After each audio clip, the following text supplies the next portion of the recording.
North Korea जिसके अंदर वर्तमान में किम जोंग उन जो है वो राष्ट्राध्यक्ष हैं, उन्होंने अपने देश के अंदर रहने वाले लोगों से कहा है कि वो 2025 तक अपने खाने के ऊपर कंट्रोल कर लें, क्योंकि हमारे देश में खाद्यान्न संकट रहने वाला है, यानी कि फूड क्राइसिस रहने वाला है। तो इन्होंने हाल ही में नॉर्थ कोरिया के अंदर अपने ही लोगों से कहा है कि हम लोग ऑलरेडी बहुत टेंस फूड शॉर्टेज झेलने वाले हैं, तो प्रिपेयर रहिए कि हम इतनी बुरी हालत में पहुंचने वाले हैं। ठीक है, अब एक देश का राष्ट्राध्यक्ष आने वाले 4 साल तक के लिए ऑलरेडी साइकोलॉजिकली प्रिपेयर हो रखा है और राइज होता है।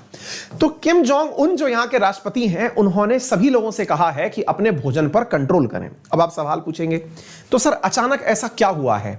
क्या इसे पहले जो भोजन मिला करता था, ये कोई बाहर से देश पहुंचाता था क्या? जी हां, इसके जितनी भी खाद्यान्न आवश्यकताएं हैं, यानी इसको फूड की जो भी आवश्यकता होती है, उन फूड की आवश्यकताओं का लगभग 9% चीन के माध्यम से इस तक पहुंचाया जाता था। लेकिन 2020 में इन्होंने अपने बॉर्डर क्लोज कर लिए।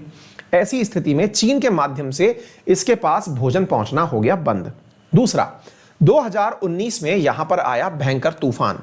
ऐसा ही तूफान 2020 में भी आया, जिससे बड़ी मात्रा में यहां पर बारिश और व्यवस्थाएं बिगाड़ते हुए खेती के जो मैदान हैं, हेक्टेयर्स, हजारों हेक्टेयर्स भूमि जलमग्न हो गई, जिसकी वजह से जिस जगह खेती हुआ करती थी वो जगह पानी के अंदर दब गई।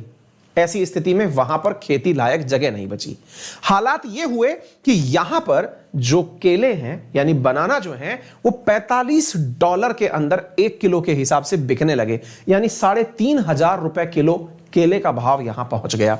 इससे आप अंदाजा लगा सकते हैं कि चाय का एक पैकेट यहां 5,000 रुपए के लगभग है, और चाय जो कॉफी है उसका एक पैकेट यहां पर 7,500 रुपए के आसपास। उसी का मानना है कि यहां पे लगभग 8.5 लाख टन भोजन की कमी है। यहां पर खाद्यान्न संकट को ध्यान में रखते हुए नॉर्थ कोरिया के अंदर यहां के शासक के द्वारा अपनी जनता को ये जो लाइन बोली गई है, आप इसे जान करके हैरान होंगे।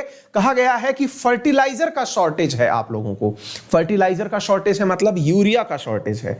और यूरिया के लिए इसने कहा है फार्मर्स से कि आप लोग अपना यूरिन कलेक्ट करें, पेशाब कलेक्ट करें और खेतों में डालें। बहुत बड़ा कारण है नॉर्थ कोरिया का खुद पर ही रोपा गया सैंक्शन, सेल्फ कोज्ड, कि भाई मैं अपने ऊपर पाबंदी लगाऊंगा, मैं किसी के साथ व्यापार नहीं करूंगा। इसके अलावा यह North Korea nuclear weapon programme को रोक नहीं रहा है, यानी जितनी भी समृद्धि है इसके पास, उसको तो यह प्रोग्राम न्यूक्लियर में लगा देता है, लोगों को भूखा मरने के लिए यह छोड़ रहा है। साथियों, हाल ही में 20 अक्टूबर को जमीन, पानी के नीचे से सबमरीन से मिसाइल दाग करके दुनिया को हैरान कर दिया था। ऐसी स्थिति में अगर हम आज की बात करते हैं तो नॉर्थ कोरिया की हालात जो जीडीपी के अंदर है वो -9 के आसपास चल रहे हैं। कोरोना की वजह से सबसे ज्यादा प्रभावित देशों के अंदर अगर कोई चीज है तो वो है नॉर्थ कोरिया। हाल ही में इसने इससे समाधान का तरीका भी निकाला था। तरीका क्या था? इसने अपने एक पोर्ट के ऊपर अनाज मंगाना शुरू भी कर दिया था, चाइना से सामान मंगाना शुरू भी किया था। लेकिन उसके लिए इसने प्रॉपर क्वारंटाइन प्रक्रिया अपनाई थी, जो कि सही रूप से लागू नहीं हो पाई, जिसके चलते इसने अपने कई अधिकारियों को निकाल दिया था।